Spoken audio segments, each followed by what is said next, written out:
Assalamualaikum warahmatullahi wabarakatuh. Perkenalkan, nama saya Stephanie Cindy Clarissa Sitompul, NPM 20120111165. Puji dan syukur kehadirat Tuhan Yang Maha Esa. Pada kesempatan kali ini, saya akan menyampaikan materi guna untuk menyelesaikan tugas praktik perancangan kontrak dengan dosen pembimbing Bapak Torkis Rumantobing. Baiklah, di sini kita ke materi yang pertama. Sebenarnya teman-teman tahu nggak sih apa itu praktik perancangan kontrak? Dalam pengertiannya, dalam bahasa Inggris, praktik perancangan kontrak itu bisa disebut kontrak drafting. Dalam kamus bahasa Indonesia, ada 3 hal yang bisa kita ketahui: rancangan, merancang, dan perancangan.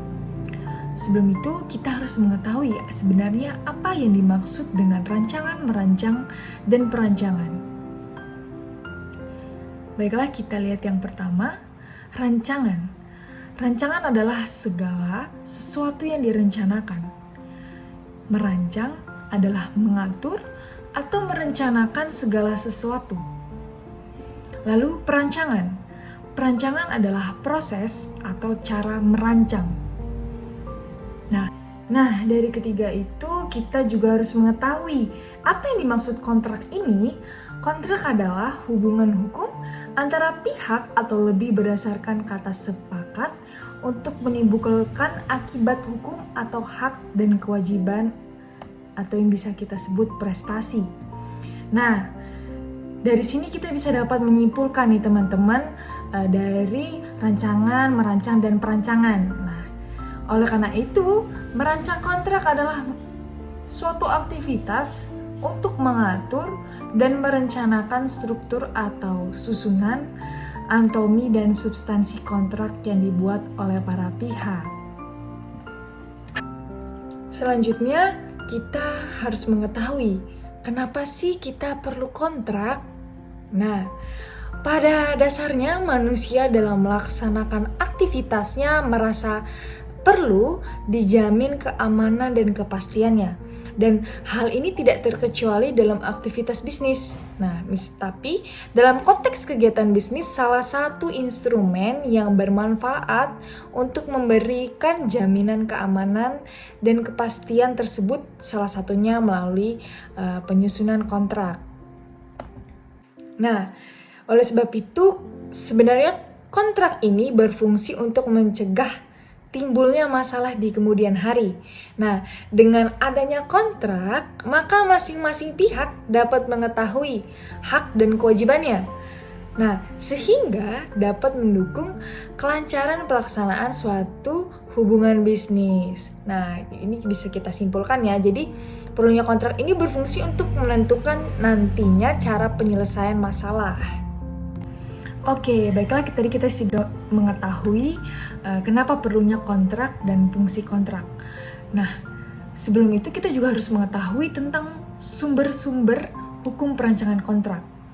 Yaitu ada 2, teman-teman. Yang pertama, buku 3 KUH Perdata, dan yang kedua buku keempat KUH Perdata tentang pembuktian dan daluarsa. Nah, di sini mari kita lihat dalam buku ketiga KUH Perdata, yaitu di mana sistem pengaturan buku ketiga KUH Perdata adalah sistem terbuka atau open system, yang artinya setiap orang bebas untuk mengadakan perjanjian, baik yang sudah diatur maupun yang belum diatur di dalam undang-undang. Nah, bisa kita lihat di sini ketentuan pasal 1338 ayat 1 KUHP Perdata memberikan kebebasan kepada semua pihak untuk yang pertama, membuat atau tidak membuat perjanjian. Yang kedua, mengadakan perjanjian dengan siapapun. Ketiga, menentukan isi perjanjian, pelaksanaan dan persyaratannya. Keempat, menentukan bentuk perjanjian yaitu tertulis lisan. Oke, selanjutnya kita harus mengetahui sebenarnya dalam praktik perancangan kontrak ini siapa saja sih subjek dan objeknya. Oke, jadi kita bisa melihat di sini subjek hukum terbagi menjadi dua, yaitu manusia pribadi dan badan hukum. Manusia pribadi atau natural person bisa kita lihat dalam pasal 1329 KUH Perdata, yaitu subjek hukum yang dimaksud adalah setiap orang yang mempunyai kedudukan yang sama selaku pendukung hak dan kewajiban. Nah, dalam prinsipnya, orang sebagai subjek hukum dimulai sejak lahir sampai meninggal dunia. Nah, lalu ada subjek hukum yang berbentuk badan hukum atau reh person. Nah, ini bisa kita lihat dalam pasal 1654 KUH Perdata. Nah, apa sih yang dimaksud dengan subjek hukum dalam badan hukum ini? Nah, yaitu adalah suatu perkumpulan atau lembaga yang dibuat oleh hukum dan mempunyai tujuan tertentu. Nah, dalam badan hukum ini pun juga mempunyai syaratnya, yaitu memiliki kekayaan terpisah dari kekayaan anggota, hak dan kewajiban badan hukum terpisah dari hak dan kewajiban para anggotanya. Oke, itu selanjutnya kita ke objek hukum dan objek kontrak. Nah, kalau dalam objek hukumnya ini bisa kita lihat dalam pasal 499 KUH Perdata. Jadi maksud objek hukum adalah segala sesuatu yang berguna bagi subjek hukum atau segala sesuatu yang menjadi pokok permasalahan dan kepentingan bagi para subjek hukum atau segala sesuatu yang dapat menjadi hak milik. Nah, objek hukum biasanya berwujud benda. Nah, kalau misalkan objek kontrak itu adalah prestasi. Selanjutnya, sebenarnya kita harus mengetahui apa saja sih syarat sahnya kontrak. Nah, kita lihat di sini yang pertama adanya kesepakatan, yang kedua adanya kecakapan para pihak untuk membuat perjanjian, yang ketiga adanya objek tertentu dan adanya kausa hukum yang halal. Kita kaji satu persatu syarat sahnya dalam perjanjian kontrak ini. Yang pertama, kesepakatan para pihak. Nah, dalam membuat suatu surat perjanjian, kita harus mencapai kesepakatan para pihak atas hal-hal yang diperjanjikan. Nah, kesepakatan yang dimaksud di sini adalah kesepakatan tersebut lahir dari kehendak para pihak tanpa ada unsur kekhilafan, paksaan atau penipuan. Sebagai contoh, jika seseorang pembeli menyepakati perjanjian jual beli rumah atas dasar paksaan oleh pihak penjual atau pihak lain, maka adanya unsur paksaan tersebut dapat dijadikan argumen bagi pihak yang dirugikan untuk mengajukan pembatalan atas perjanjian jual beli tersebut. Lalu yang kedua ada kecakapan para pihak. Nah, istilah kecakapan yang dimaksud ini berarti wewenang para pihak untuk membuat perjanjian.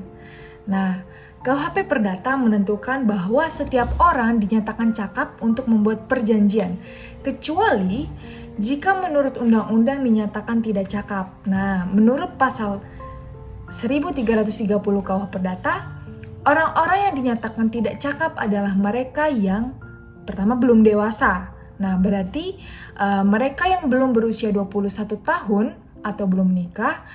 Sebagai contoh, seseorang anak yang baru berusia 8 tahun tidak dapat membuat perjanjian untuk dirinya sendiri. Yang kedua, berada di bawah pengampuan. Seseorang dianggap berada di bawah pengampuan apabila ia sudah dewasa. Namun, karena keadaan mental atau pikirannya yang dianggap kurang sempurna, maka dipersamakan dengan orang yang belum dewasa. Nah, ini berdasarkan pasal 433 KUH Perdata. Seseorang dianggap berada di bawah pengampuan apabila orang tersebut dalam keadaan sakit jiwa, memiliki daya pikir yang rendah, serta orang yang tidak mampu mengatur keuangannya sehingga menyebabkan keborosan yang lebih. Lalu, bagaimana jika melakukan transaksi dengan PT atau badan hukum lainnya? Nah, kecakapan yang dimaksud tidak terbatas pada individu, melainkan juga meliputi wewenang seseorang dalam menandatangani perjanjian. Misalkan, jika kita melakukan transaksi dengan PT, maka orang yang berwenang untuk menandatangani perjanjian untuk dan atas nama PT adalah direktur dari PT tersebut, sesuai dengan anggaran dasarnya. Nah, apabila direktur berhalangan untuk menandatangani perjanjian, maka direktur dapat memberi kuasa kepada manajer atau salah satu timnya untuk menandatangani perjanjian tersebut. Lalu yang ketiga, ada objek perjanjian. Suatu perjanjian harus memiliki objek yang jelas.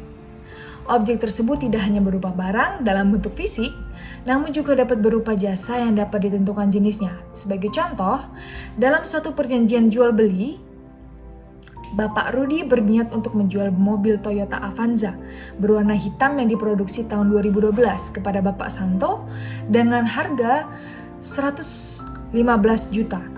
Nah, dalam perjanjian ini, Bapak Rudi secara jelas menyatakan barang apa yang akan dijual beserta jenis, harga, hingga ciri-ciri barang tersebut.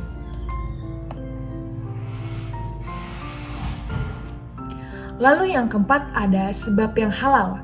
Nah, sebab yang halal berhubungan dengan isi perjanjian itu sendiri. Nah, di mana perjanjian tersebut dibuat berdasarkan tujuan yang tidak bertentangan dengan hukum yang berlaku. Nah, perjanjian yang dibuat berdasarkan sebab yang tidak benar atau dilarang membuat perjanjian tersebut menjadi tidak sah. Nah, sebab yang tidak halal adalah sebab dilarang oleh undang-undang, berlawanan dengan norma kesusilaan atau ketertiban umum. Nah, contoh dari perjanjian yang sebabnya tidak halal adalah ketika seseorang melakukan perjanjian untuk membunuh orang lain. Hal ini dikarenakan membunuh orang lain dilarang undang-undang, sehingga perjanjian tersebut menjadi tidak sah. Baiklah, itu saja yang bisa saya sampaikan. Mohon maaf apabila ada kesalahan kata. Wassalamualaikum warahmatullahi wabarakatuh.